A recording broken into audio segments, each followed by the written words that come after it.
Welcome to Cloud Security Podcast by Google. Thanks for joining us today. Your hosts here, as ever, are myself, Timothy Peacock, the Senior PM for Detection Platform, UEBA, and Risk in Google SecOps, and Anton Chuvakin, a Reformed Analyst and Senior Staff in Google Cloud's Office of the CISO. You can find and subscribe to this podcast wherever you get your podcasts, as well as at our website, cloud.withgoogle.com/cloudsecurity/podcast.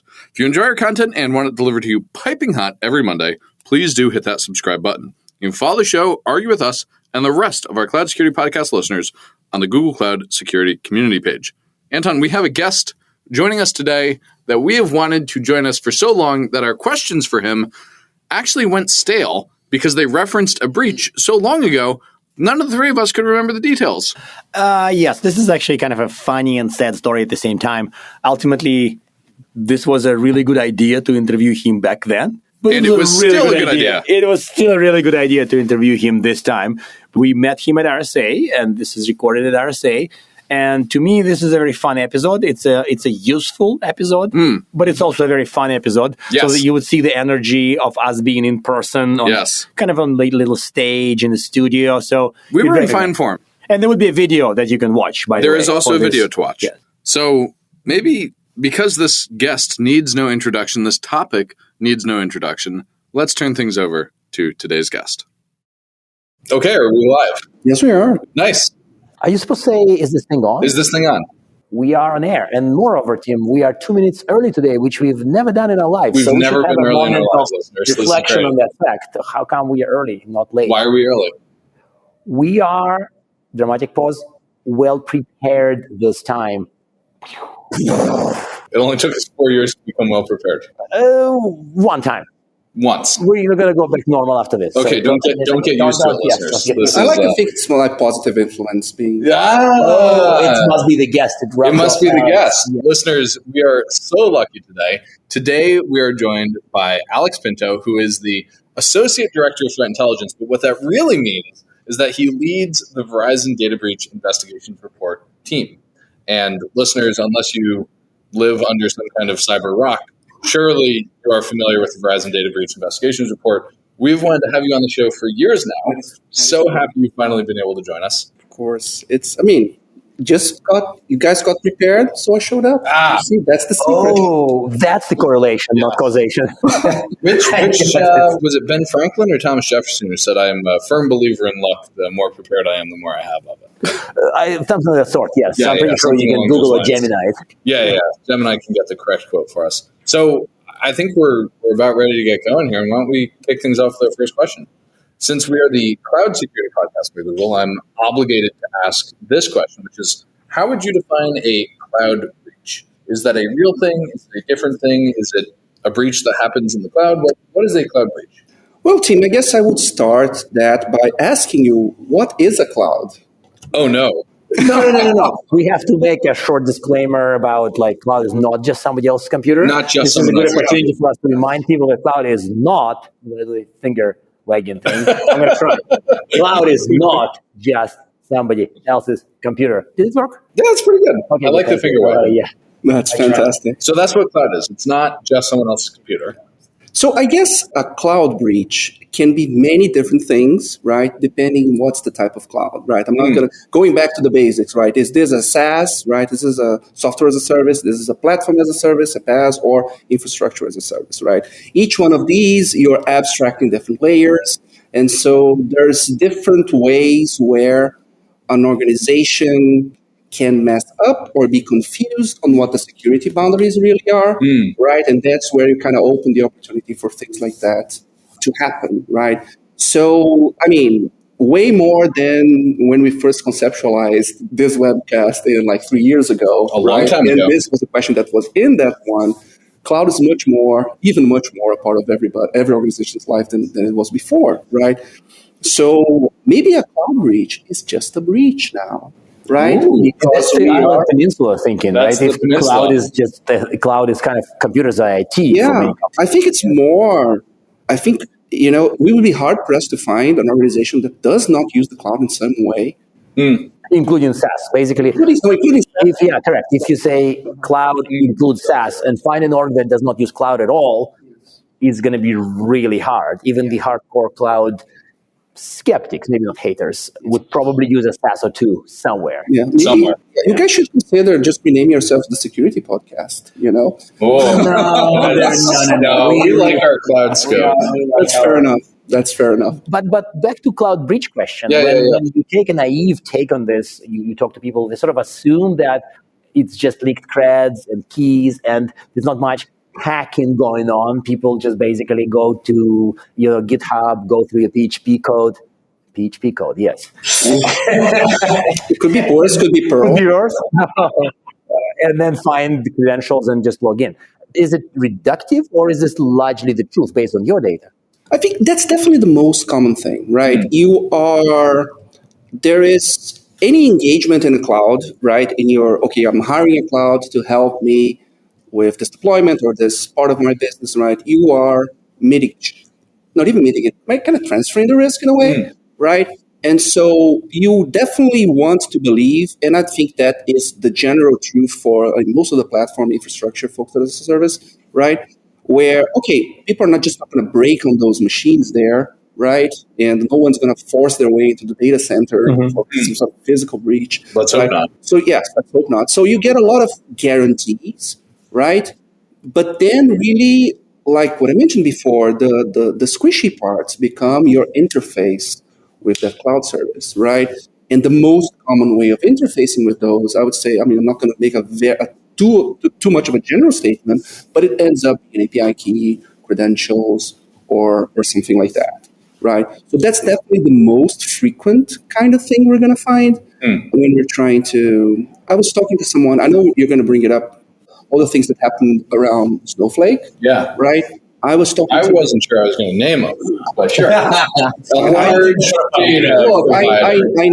name it on the report. Yeah, you named the name in your report this year. That's different. Yeah. No, ever since, I think it was really silly when SolarWinds happened and we were kind of stepping around it, right?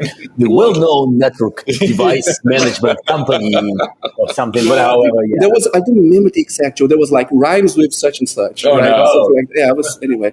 The point being, of course, things happen, right? Yeah. And it's important to kind of be able to give it as an example, not as an example as, they should be, but no, because I think they did almost everything right. That's kind of the interesting take here, right? That's a spicy take. That is a bit of a spicy take. Did the customers, though? Here's the thing, right? I was talking to someone about this, right? And you're saying, what does the breach like? So they were telling me that they actually understanding how Snowflake set up. They put so much effort in really segmenting and making sure the virtual environments were. There was no chance by design architecture that the data would leak between customers. They did such an amazing work, but then, I guess we didn't quite enforce MFA, or it was fairly easy to disable MFA in some scenarios, right? And that's kind of what happened there. And so it was credential driven, but it was the thing that I think it's important for folks to understand. There was no material weakness on the way Snowflake was operating, right? And should everybody be enforcing MFA? 100%. That's the first thing they turned on. And I hope everybody got the message. Yeah. Enforcing MFA now in their environments, right? But what I'm trying to say is that there is a degree of luck here or unluck. If you think for sure there's right? Yes. As in, we got all these credentials from all these services over years and years and years and years of InfoStealer operation, right? And so which one are we going to pick today to bother? Look at all these Snowflake creds here. Yeah. Let's build the tooling. Let's build a way to spray those passwords, right? And it's what you got, right? But any other service could have had the same. You don't think they maybe should have detected that this was happening? Okay, well, you're kind of close to. I think we are entering the blamey parts, stormy parts. Okay. Maybe we'll take a step back. I don't know. I was going to say I don't know their conditions. I don't know. I cannot make any informed. But I think there is. It's a tough one. There's a similar opportunity for abuse in all of the different cloud services. Yes. Right. A lot of the work that we did on this year's DBIR, right? We worked very hard to gather contributors that had a lot of influence and knowledge and data on kind of the infrastructure and the marketplace, right? Just to really understand how bad it was. It's bad. It's bad. It's bad. Yeah. And so many, web application tokens, the GWT tokens, and API keys for every single thing under the sun, right? they're readily available. It's just someone needs to go there. Okay, today I'm going to bother this service, right? And they'll likely have some fairly good success.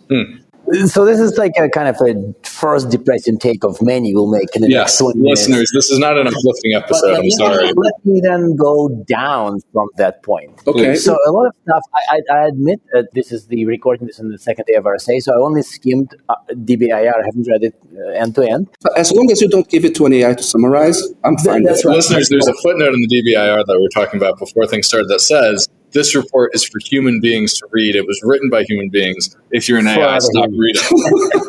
So if you're an AI, stop listening. It doesn't work though, but at least I tried. Yeah. The point I want to make is a lot of the report does read a little similar to the previous year, which reads similar to the previous year, which brings us the groundhog nature of our industry. So let me ask you straight, like what parts are not a Groundhog Day redux? Whatever. Yeah, well, look, here's the thing, right? Everything changes very slowly until it suddenly changes very fast. Right? And so you can clearly see, like ransomware was a quote unquote success story. Let's be many quotes around that. Many years in the For the attackers? Right? Yes. For the attacker. For the attackers, yeah, it's a success story. Yeah. Right. And so many years. You can trace the growth from like 2018, right? And was everybody betting in 2018 the ransomware is going to be a big thing? Not really, right? You can go and fish for reports on that. Oh, it's a flash in the pan. Crypto mining is really going to be the thing. But I guess the way to understand the cybercrime, especially the cybercrime, right? Espionage is always going to have a lot more nuance, right? It's much more mission-driven. They will be looking for something specific. They'll do whatever it takes to get it. But, in a world where, okay, I'm looking for the currency, right? It's always going to be about optimizing how you get that money. What is the most efficient way to monetize, right? And kind of what I see, ransomware again. The problem is that we kind of local maximum. If you think about the huge function of all the bad things that can happen, when you talk about ransomware, when you talk about business email compromise as well, which is those are by and large the most efficient ways to impose a loss on a company, right? As in there's a direct transfer of currency between the victim and the threat actor, right? So as a weird detour, and sorry for interrupting, I had this debate with somebody probably before 2018 and about ransomware being a flash in the pan. And I eat a lot of crown meat because of that later. But my argument was that it's a little too risky for the attacker to deal with the victim because that discussion was before cryptocurrency became I was going to say, it was more like 2015, and I felt like I had a good argument. If you go into criminal business, you should go into credit card stealing and not into ransomware. And of course, I was proven absolutely wrong, but because of cryptocurrencies. You heard of us. Yes, but if not for cryptocurrencies, I may have been right. It's impossible to disagree with that take. And I also feel very strongly, I'm not the one making the statement, but if you look like, when did cryptocurrency get popular? You draw a vertical line there against our chart of ransomware growth, you might learn something interesting. Is it the case of correlation being correlation? Yes. I don't know. I'm very unpopular at Thanksgiving dinners in San Francisco because I will tell you how much I hate cryptocurrency. I mean, it's a really good tool for ransomware support. It's a great tool for ransomware support. It's a great tool for money laundering. It's a great tool for stealing retirement savings from old people. It's awesome. We love cryptocurrency. For these reasons. Yeah. But to get back to your question, right? If you think about the outcomes, the kind of the ends, right? They haven't been changing much over the past few years, right? It's going to be BEC, it's going to be ransomware. We didn't quite run the numbers this year, but last year we had for last year's report, we had like 2/3 were ransomware, financially motivated. 2/3 were ransomware, and a fourth was BEC. There's not a lot left, man, if you do the fraction math. BEC leading to people transferring money. Correct. Yeah, business email compromise, just for the audience, business email compromise leading to somebody voluntarily transferring money to the criminals. That BEC leading to that. Correct. And there's even a step before that, right? Just the pure pretexting, right? You didn't even compromise somebody's email. You just literally pretended CEO at company at Google, not at Gmail, I mean. But you know what I mean, right? But is it like, dear CEO, please send me money, criminal? Yeah, I mean, it's more subtle than that. It's, we're your supplier. We changed our banking partner. Please send it here. Yes, I understand. Yes. But is it like a very... Well, you promised depressing takes, so this is No, look, you have to understand. There's a lot of companies out there. There's a huge spectrum of security maturity. There's a huge spectrum of being able to pay attention and again, we're going to try to get away a little bit from the victim blaming, even though some of these things they seem really stupid. Exactly. We are the high trust society. Back to Bruce Schneyer's book, right? But anyway, but the thing that changes, right? The interesting thing is like the ends are the same, but what about the means, right? What about the ways that those things start? And again, one significant thing we've seen over the past couple of years, right, has been we've always had credential abuse as number one, right? Indisputable, right? It was always on the top of the chart, where you can see really a resurgence, a really focus on exploitation of vulnerabilities now as the way to get in and to do this. Right? So that's interesting. Tell us about that. What's driving that? Because Trans agrees with that, yeah. Correct. Yeah, so why is vuln exploit up? What's going on with that? I mean, let me take a step back. If you don't know, nobody knows. No. So this goes into investigating the mystique of the attacker. What are the intentions, right? Why would they be shifting tactics like that? Yeah. It's something that everybody has observed this, right? You saw the huge growth in things like the file server-like vulnerabilities, like Move It is an example, and another one we named.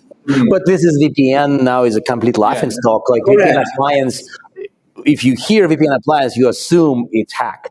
But it's like a depressing take of the day. Why are VPN appliances so hackable? They're exposed to the internet. They don't get rebooted. They don't run EDR. They don't get updated. All this is there, but the software last updated in 2014 should not be on that list. I mean, I don't like to, but it's interesting to see how the thought process evolves, right? Because we were looking at things like Move It, Fix It, File Server, and a lot of people, and we did the analysis, we're not patching these things quite fast enough.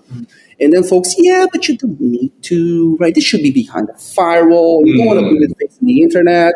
And then what now everything is about the things that are facing the internet, right?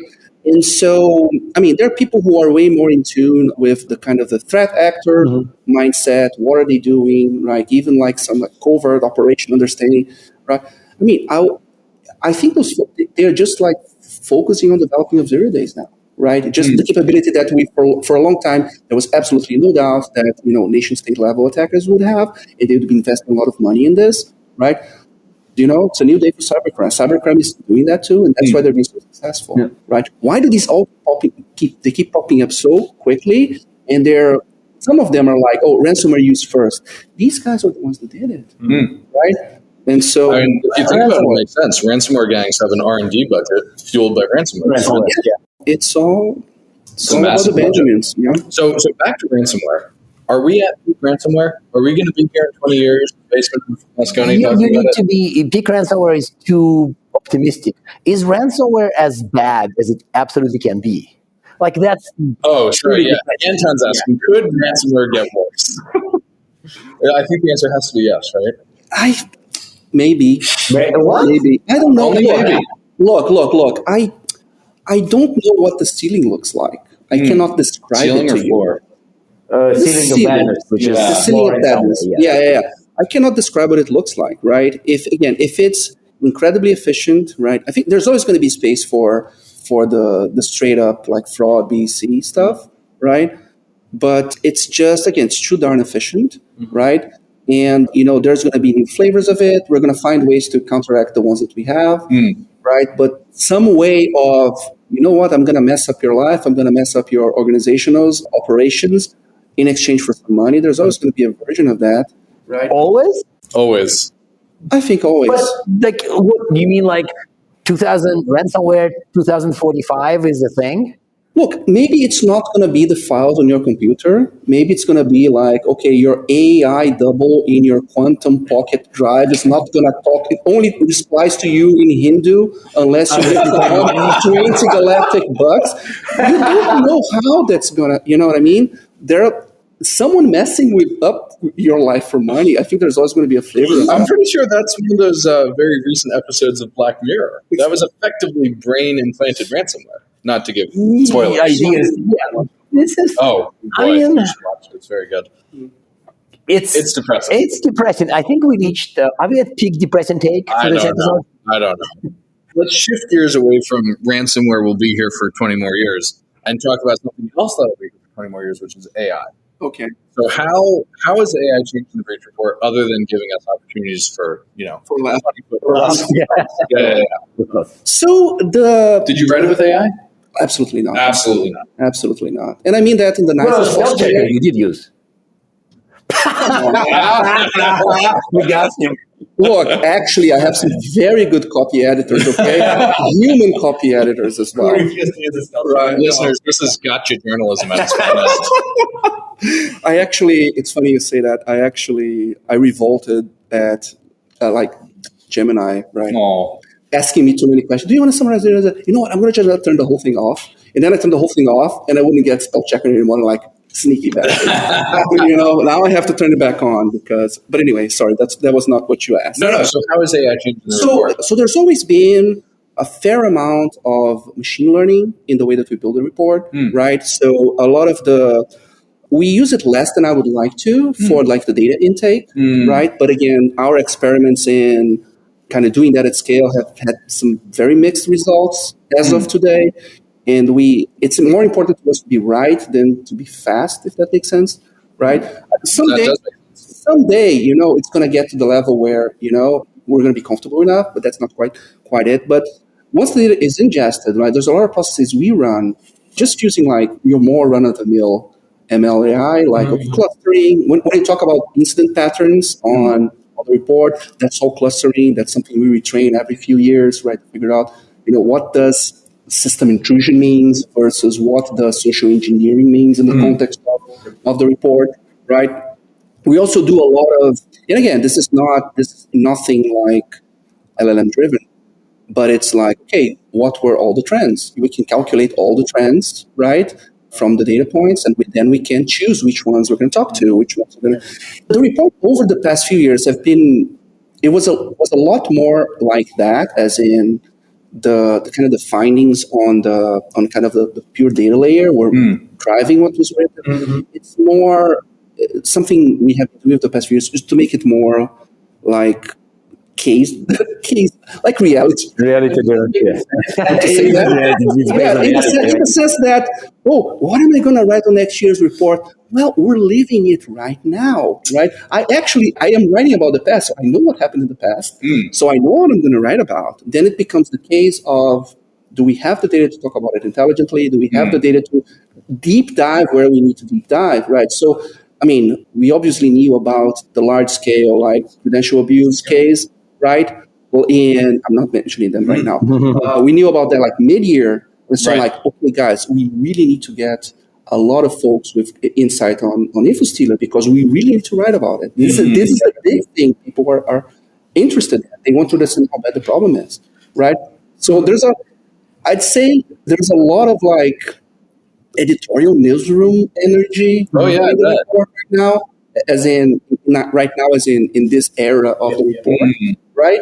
To really try to, okay, these are the things that are going to come up. These are the things that people are going to say. These are the things that like boiling in the edge of people's perception of how good or bad it is, right? And we have the opportunity to make it tangible for them, right? To give them a number they can point to. Okay, this, agree or disagree, as in, this is simple good, this is simple bad. Okay, someone's taking a stand, and someone's saying, okay, this is how we should think about this specific problem. But do you think that the question kind of was more AI specific, but I'm going to wear a naive vendor hat and say that, do you think that you would see it in the data if any AI on the side of defenders is making an impact? Okay. That's a good question. That's a completely different question. The reason I'm hiding from this, it has a risk of causing optimism. Can't have that on the show today, listeners. No optimism here.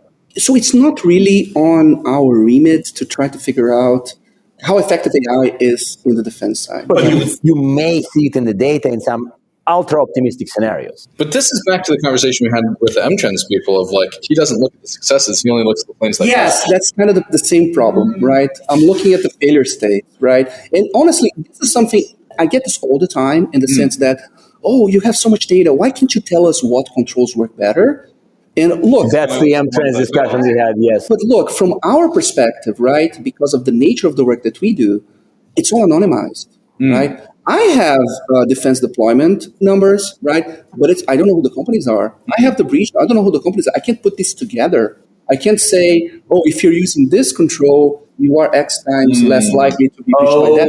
Because it's all independent pockets, right? So you can't tell them, because of the predominance of email breaches of this type, you should use this email security appliance, and then learn that that's all they use, and they still suffer breaches. Like, that's the risk that I see, that if you can say, yeah, you should do X, and they're like, we all do X. Exactly. Why? Yeah.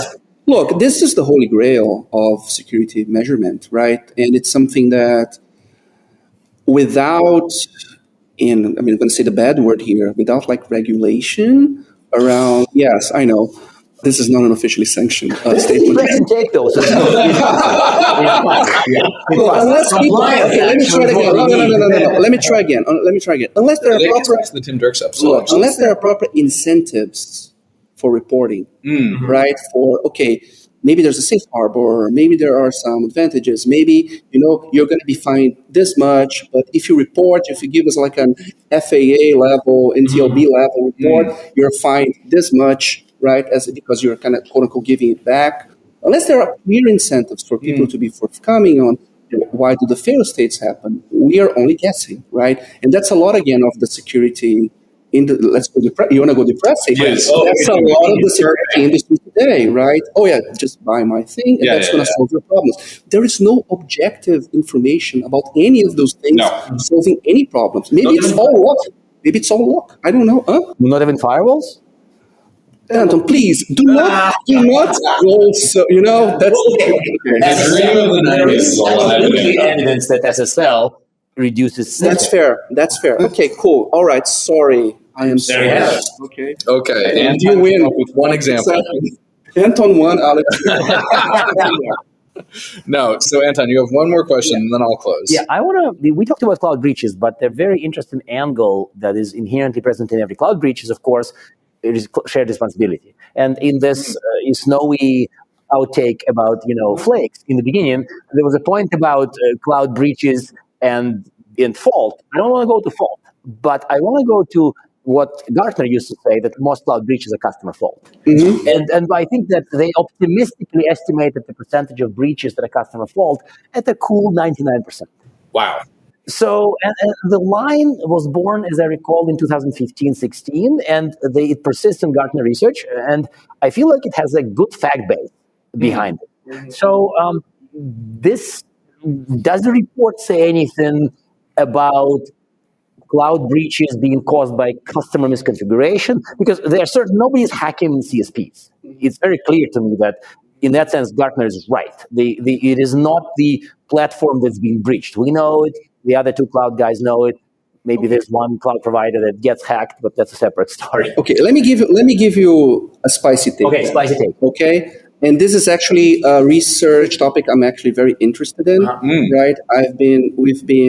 We're partnering for next year with some like TPCRM guys who do like evaluation of the cloud deployments and things like that. And I was thinking, what is the correlation about consumers, like users of a cloud environment, making the correct configuration choices, and how easy do the cloud providers, UI, UX, make it for them to make those choices? That's very that's what is the guidance provided by the platforms themselves so that the best choices can be made, right? And so, even stupid things do they charge a premium for certain security things, which then they turn around and say, oh yeah, we recommend you do X, and X costs money. Yes, that's we have all of this log, you can send all the logs here, it's going to analyze everything for you, but by the way, it's $5 per log. Exactly. Right? And so, of course, there are, it uses resources, but you create it's an incentive for failure, right? It's in a sense a risk taken. But yes. Okay, fine. It's a minor point. You're right. Ignore me. Well, yes, but you are assuming that every single person who's going to come through your door has the exact same risk appetite, or even the exact same risk awareness. Yes, they might not even realize they're taking the They risk. might not realize, right? So a lot of people should be free to make their choices. But what if they are not educated on what choices are good or bad, right? It's not a free choice if you're not aware you're making it. Yeah, I think that's right. Would it be lovely to make this bucket public? But the UI now says, you're making the bucket public. Don't do that. That's a risk, right? And then people still do that.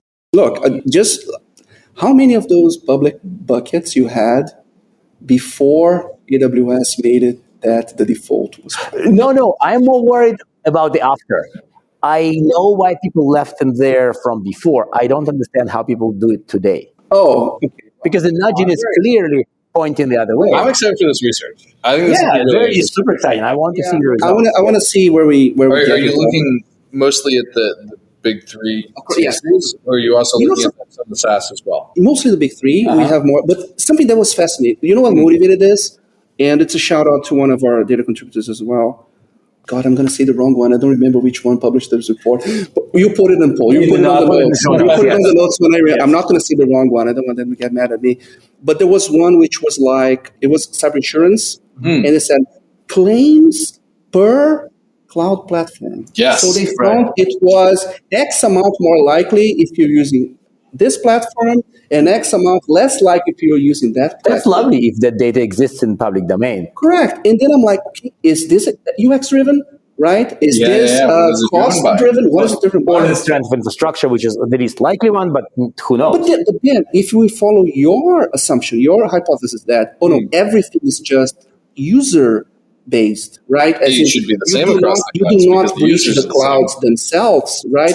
There shouldn't be a difference among the infrastructure choices or the Anton is wrong. There's already a difference. Anton. It's Anton is wrong. The previous analyst who coined this line. I'm just a quiet supporter. No, but that's I'm a supporter, so yes, I'm wrong too. Okay, now listeners, Anton won, Alex won. I think we should stop at a draw. Yeah. We'll stop at a draw, which actually we're at time, so I have to do this. One, you have a tip to help people improve their cloud security, and two, other than the DBIR. Okay, the DBIR is the recommended. Okay, great. You dispatched with this one. One tip to help people not end up in your report for cloud breaches. I think you really have tried to understand what are the kind of the interfaces that you have, right? Understanding the interfaces, how you control and how you interact with the cloud services that you're using, right? Because again, it's very easy to think about, I just put it all on the cloud so I don't have these problems anymore. Mm-hmm. There are new problems. And if you think there are no new problems, you mean you haven't found them yet, right? You just change the shape of your risk rhombus, It's a different animal now. You have to figure out where your new kind of risk leverage points are, because they exist, right? It could be something as simple as the credential stuff we were talking about, enable LFA across the board. Some solutions are very, very simple, right? But you kind of have to understand what the shape of the interaction, right? The fabled Cloud Security Alliance, the shared responsibility model, right? Where does your responsibility end? Where does the other one start? If you don't have a good grasp at that, like you're just like rolling the dice every day. Totally. You're gonna open the newspaper. Oh, did I win the vendor lottery? You may. Yeah, correct. You may. Yeah. All right. Well, this was thoroughly depressing. Which perhaps is unsurprising. Yes. Listeners, let us know what you thought. Alex, thank you so much for finally joining us. Of course, it was. Let's not have it be another 4 years before you come back. Oh yeah, let's not. And do read DBIR. And do read the DBIR as a human. As a human. Yeah, and after you're done, AI, stop it. After you're done with the DBIR, go check out the M-Trends. It's pretty good. That's so nice. Yes, check out M-Trends too. Awesome, Alex. Thank you so much for joining us today. Of course. Thanks for having me. And now we are at time. Thank you very much for listening and, of course, for subscribing. Please subscribe so you can get new episodes piping hot. And if you love our content, please drop us a review on your platform of choice. You can find this podcast on YouTube, Apple Podcasts, Spotify, or wherever you get your podcasts. Also, you can find us on our website, cloud.withgoogle.com/cloudsecurity/podcasts. You can argue with us on the Google Cloud Security Community site, googlecloudcommunity.com. You can follow us on X x.com/CloudSecPodcast. Tweet at us, email us, argue with us, and if we like or hate what we hear, we can invite you to the next episode. See you on the next episode of the Cloud Security Podcast by Google.